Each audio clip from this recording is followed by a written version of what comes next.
ocuparse al fondo de la capacidad de los panameños y del futuro del país. Bienvenidos a una edición más de América Habla. Les saluda Raúl Peinbert.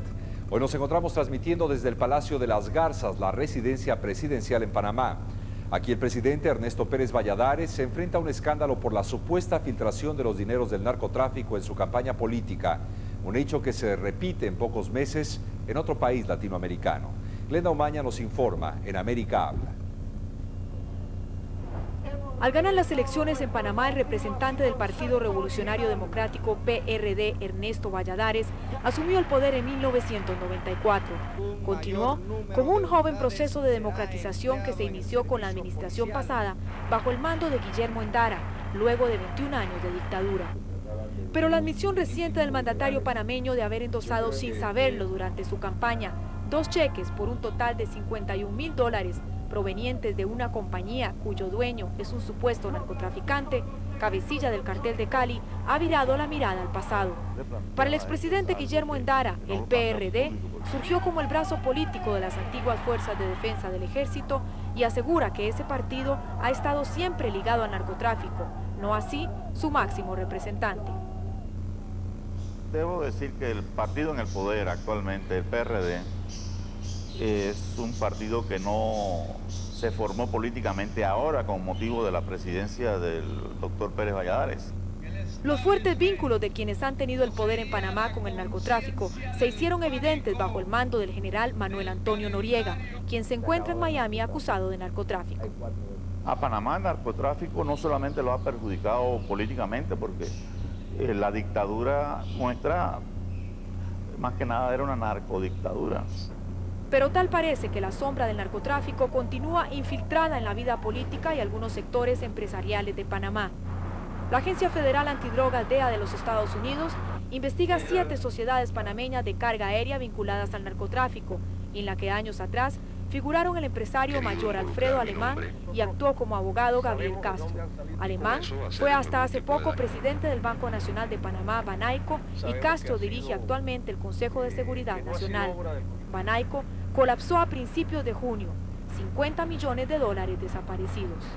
Luego de estas denuncias publicadas en medios extranjeros, el gobierno inició una investigación que culminó con el sorpresivo anuncio de Pérez Valladares.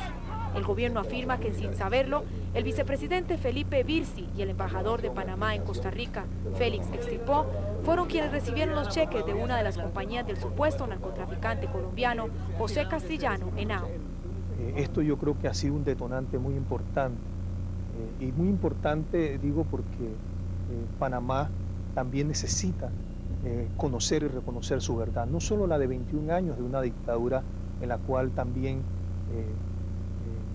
los narcos hicieron fiesta en este país.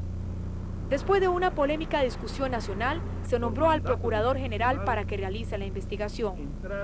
Nosotros vamos a requerir declaración del señor vicepresidente Felipe Virsi.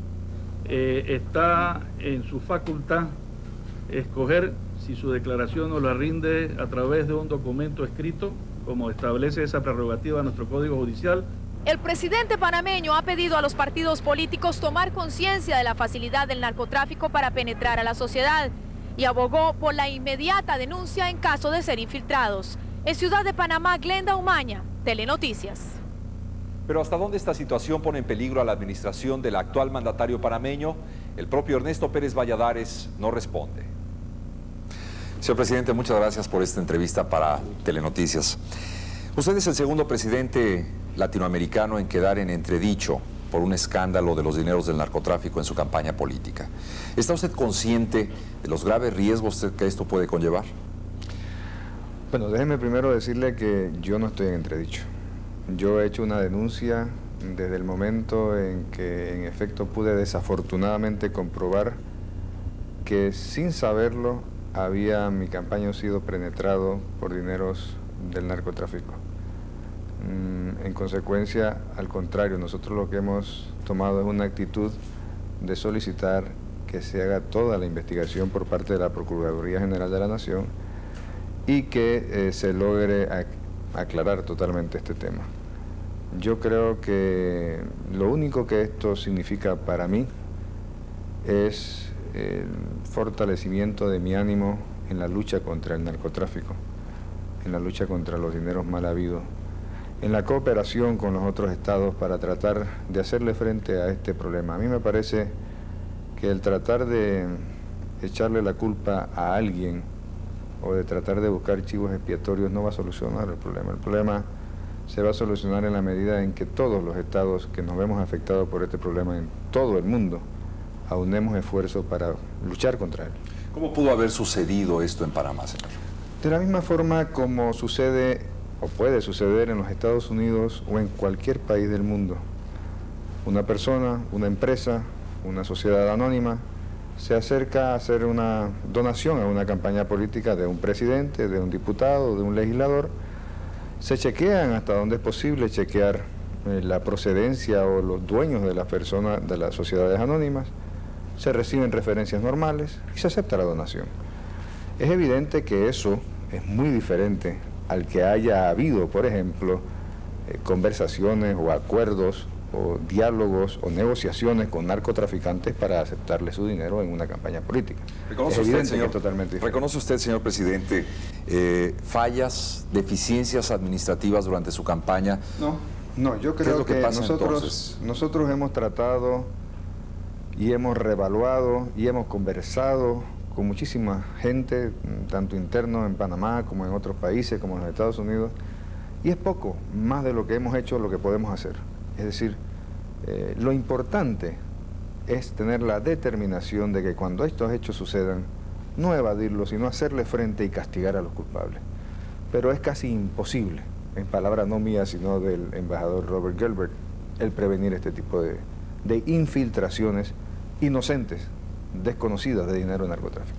Hay dos figuras importantes de su gobierno que han sido mencionadas por los medios de comunicación en este incidente que está viviendo su administración. Uno de ellos es el vicepresidente del país, el segundo vicepresidente, y su actual embajador de Panamá en Costa Rica. ¿La investigación recae sobre ellos? Pregúntele al procurador. Yo pasé toda la información que yo tenía disponible, los cheques, copias de los cheques, toda la información que a mí me fue posible recabar al procurador. Y él tendrá la plena facultad de hacer la investigación hasta donde sea necesario hacerlo. Siendo usted líder de este equipo político, ¿no se siente usted responsable? ¿Responsable en qué sentido? He sido sorprendido. En ese sentido, sí. Como le pueden decir los aficionados al fútbol, nos metieron un gol. Sí, nos metieron un gol. ¿Hasta dónde habrán de llegar estas investigaciones, señor presidente? Sea necesario.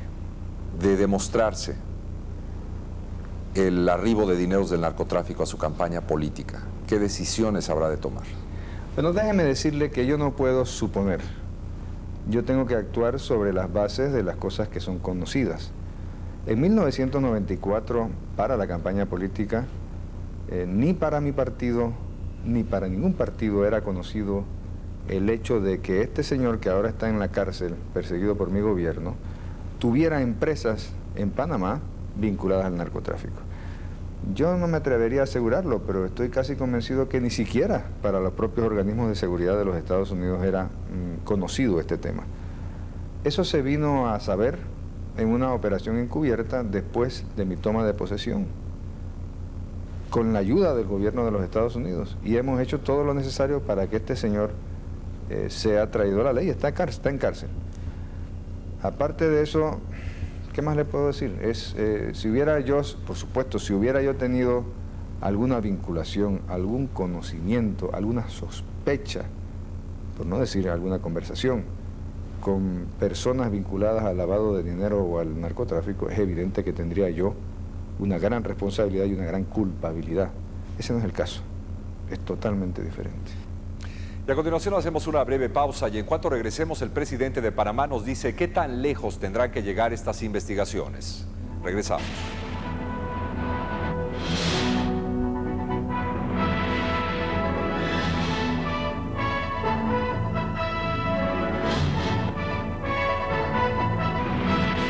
Un vicepresidente y el actual embajador de Panamá en Costa Rica fueron quienes recibieron los dineros supuestamente del narcotráfico. ¿Cómo habrá de actuar Pérez Valladares ante los hechos?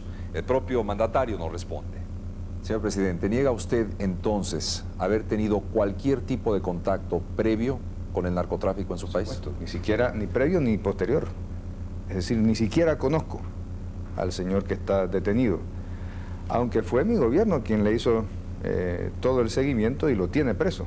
Y fue él quien está vinculado a la sociedad anónima que hizo el aporte. Pero no tengo idea quién es el señor. El señor Castrillón Henao fue detenido en el mes de abril. ¿Por qué hasta ahora En el mes de abril de 1995. ¿Por qué hasta ahora surgen estas aseveraciones? En el mes de abril de 1996. En el mes de abril de 95 se inició la investigación.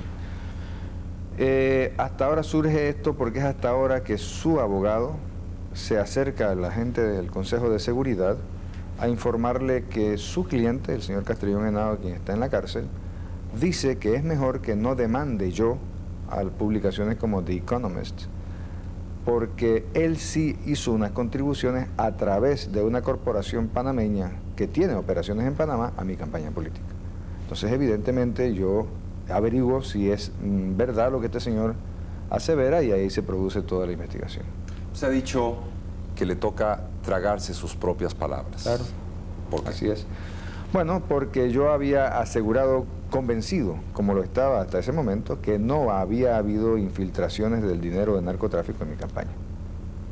Al averiguar que en efecto lo hubo, aún sin mi conocimiento, y aún sin que se supiera que en ese momento este señor tenía vínculos con el narcotráfico, tengo que tragarme mis palabras. Así es. Señor presidente, por otra parte, se ha informado que estas investigaciones van a alcanzar a otros partidos políticos. ¿Es acaso esta una manera de tratar de decir o demostrar que este es un mal de muchos? No, no es eso. Además, la investigación nuestra no está encaminada hacia allá. La investigación del Ejecutivo en el tema este está encaminada a detectar los vínculos de este señor a través de un número plural de corporaciones que están vinculadas al narcotráfico con personas en Panamá. No está, evidentemente, en consecuencia, encaminada a detectar posibles vínculos con otros partidos políticos. Pero le puedo asegurar, porque ya es un hecho real y conocido, de que en efecto sociedades vinculadas al señor Castrillón Henao hicieron contribuciones políticas a otros partidos. Yo creo que no me toca a mí decir eso, ni especificar más, pero nosotros hemos averiguado por la investigación relacionada con drogas ese hecho. Ahora se lo pasaremos, por supuesto, a las autoridades correspondientes para que ellos sigan investigando. De manera que no se trata de aminorar el problema o de disminuir el problema suponiendo que involucrando a un grupo mayor de gente el tema se diluye. No, no se trata de eso. Se trata en todo caso de hacer ver a la sociedad en general que es un tema de profundas raíces y de profundo peligro para todos nosotros, no solamente para los políticos, no solamente para las campañas políticas. No me atrevo a aseverarlo porque no me consta, pero no me extrañaría que este señor hubiera hecho donaciones, por ejemplo, a las iglesias, o hubiese participado en asociaciones de otro tipo. Es decir, el dinero mal habido del narcotráfico permea todas las estructuras sociales de un país y de una sociedad, y ese es el daño que hace. ¿No lo acerca esta situación peligrosamente a el precepto, a la esencia del problema que se vivió con el ex hombre fuerte de Panamá, Manuel Antonio Noriega? No, son casos totalmente diferentes. Noriega, desafortunadamente, se ha tratado o se ha demostrado que estuvo vinculado y protegiendo el narcotráfico. Eso es muy diferente al hecho de que yo descubra que ha habido una infiltración y lo denuncie públicamente, ni siquiera en privado, públicamente. Continuaremos con América Habla desde Panamá en solo unos instantes. Ya volvemos.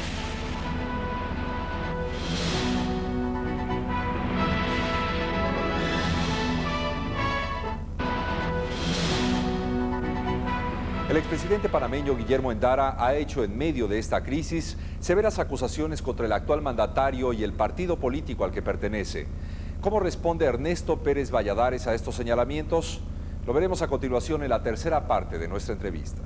El expresidente Guillermo Endara ha dicho, y cito textualmente, que su partido siempre ha tenido vínculos con el narcotráfico y que nadie se va a comer el cuento de que no sabían ustedes de quién era el dinero.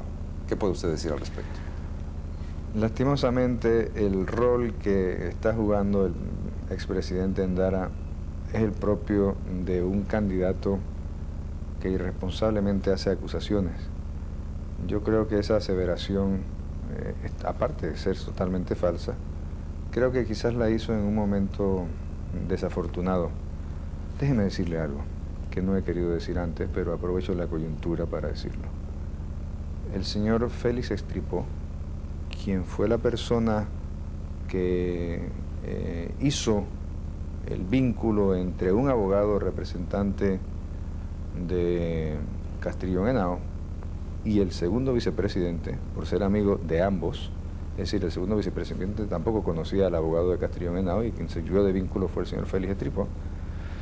Resulta ser que es ahora del grupo íntimo de amistades de la hija del expresidente Endara.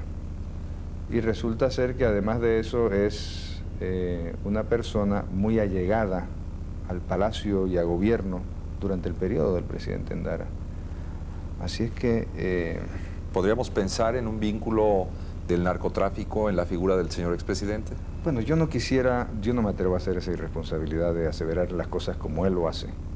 Pero nosotros estamos investigando, ¿cómo no? ¿Ha sentido usted algún tipo de agresión, de sugerencia por parte del gobierno de los Estados Unidos?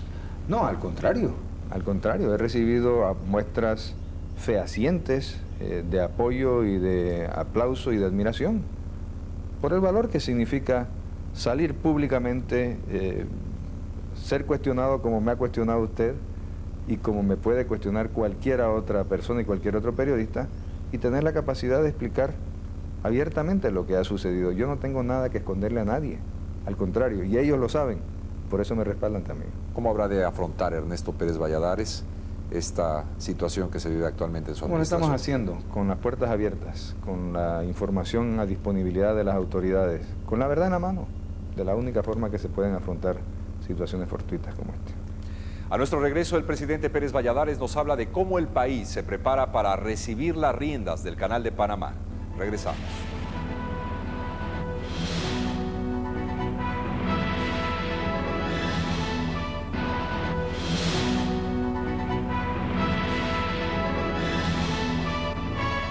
Y dejando atrás el tema del narcotráfico, muchos se preguntan ahora si este país podrá hacer frente a su compromiso de manejar debidamente el Canal de Panamá. Esta gran infraestructura que sirve de enlace comercial a importantes países se encuentra actualmente manejado por los Estados Unidos y será devuelto a los panameños en el año 2000. Ernesto Pérez Valladares responde en América Habla. ¿Está preparado este país para recibir, para afrontar administrativamente la operación del Canal de Panamá? No le quepa la menor duda. Nosotros en el día de hoy podemos decir que el 92, casi 93% de la mano de obra que labora en el Canal de Panamá es panameña, que lo que hace falta por reemplazar son puestos administrativos y de confianza para los cuales existe plena capacitación por parte de panameños para ocuparlo, y además existe la decisión de mi gobierno de que aquellas personas que están ocupando ese 7% y quieren quedarse ocupándolo después del año 2000 lo puedan seguir haciendo, es decir, nadie los está despidiendo. No hay la menor duda de que estamos plenamente capacitados para manejarlo. ¿Cómo no? ¿Cuáles son las exigencias o presiones que usted como presidente siente por parte del gobierno norteamericano para recibir finalmente el pueblo panameño este canal? Ninguna. Yo tengo que confesar que nosotros lo que tenemos por parte del gobierno de los Estados Unidos es pleno deseo de colaboración y de cooperación, que lo han venido haciendo y que estamos caminando juntos para que esto sea un éxito al final del año 1999 y para que haya una transición que no se note desde el punto de vista del usuario y de la administración propiamente dicho del canal. ¿Podemos pensar en que el canal será entregado tal vez un poco antes del tiempo previsto por los acuerdos entre Panamá y Estados Unidos? Nada me hace pensar en eso en este momento, pero por supuesto que nos gustaría, claro. ¿Cuáles son las razones políticas que usted tiene para pensar así? Bueno, yo creo que si no hay necesidad para dilatar esa transferencia, quizás estaría en el diseño de nuestra relación estratégica, sería con los Estados Unidos, digo, sería un punto importante el que pudiéramos trabajar, si se quiere, conjuntamente, pero ya administrando Panamá en un par de años, el Canal de Panamá. Se comenta insistentemente en algunos círculos, señor presidente, de que existe algún tipo de acuerdo político entre su administración y la administración del presidente Clinton para conceder la permanencia de tropas norteamericanas en su país a cambio de adelantar, tal vez algunos meses, la entrega del Canal de Panamá y con ello su figura política como presidente de recibirlo. No existe tal compromiso, ni tal conversación, ni tal acuerdo. No es mala idea, pero no. Lo del adelanto, no lo de las tropas. Los beneficios económicos que tendrá para Panamá el manejo de este canal. Bueno, yo creo que no es el manejo propiamente, es decir, el canal va a seguir operando de manera que sea rentable, de manera que tenga la capacidad de generar sus propios ingresos para inversión y para poder ejecutar las modificaciones y las modernizaciones que necesita. En base a eso entiendo que se está trabajando ahora en la Junta Directiva para revisar el tema de los peajes, pero el área de crecimiento y de expansión comercial, que significa el uso de las áreas aledañas al Canal de Panamá para el comercio y para actividades comerciales, industriales y de exportación, es lo que va a hacer el auge del Canal de Panamá, no la propia administración ni el propio uso del canal. Áreas que, como usted sabe, estuvieron por muchísimos años dedicadas a una especie de reserva militar, porque se usaron durante las épocas de conflicto, especialmente durante la Segunda Guerra Mundial, pero que posterior han estado allí ociosas, sin mayor uso y sin mayor uso productivo. Yo creo que allí es donde está realmente el secreto del desarrollo nacional, en el uso de esas áreas eficientemente para el comercio y para la industria. Regresando un poco al primer punto, a la primera pregunta del tema del Canal de Panamá, se habla de que hay poca confianza por parte de los principales clientes o de los principales usuarios del Canal de Panamá en el manejo que pueda tener el país sobre esta gran infraestructura. Bueno, es entendible, ¿no le parece? Es decir, nosotros somos un país pequeño, el Canal de Panamá ha estado administrado por la potencia económica, industrial y militar más grande del mundo, la única existente ahora mismo. Por supuesto que puede haber algún grado de cuestionamiento en la mente de muchos usuarios de si seremos los panameños capaces de mantener ese nivel de eficiencia del canal. Yo eso no lo encuentro antagónico ni me molesta. Al contrario, lo que estamos haciendo es justamente, por ejemplo, para el año entrante, septiembre del 97, tendremos convocado un Congreso Universal sobre el Canal de Panamá, para que allí exploremos estas posibilidades, para que allí los usuarios, los gobernantes de otros países y las personas que tengan interés sobre el futuro del Canal de Panamá puedan empaparse al fondo de la capacidad de los panameños y del futuro del canal. ¿Es la permanencia de tropas norteamericanas un punto álgido en estas negociaciones? No tiene nada que ver lo uno con lo otro. Las negociaciones de la entrega del Canal de Panamá concluyeron con la firma de los tratados Torrijos-Carter. Las exploraciones que se está haciendo sobre una presencia norteamericana en Panamá después del año 2000 es un tema aparte. Y estas fueron las palabras del presidente Ernesto Pérez Valladares en un país que se debate en dos planos importantes. Primero, el presente, envuelto por el dinero del narcotráfico en una campaña política, pero también de un futuro lleno de expectativas ante la futura entrega del Canal de Panamá al pueblo de esta nación. Les habló Raúl Peinbert. Gracias por habernos acompañado en una edición más de América Habla.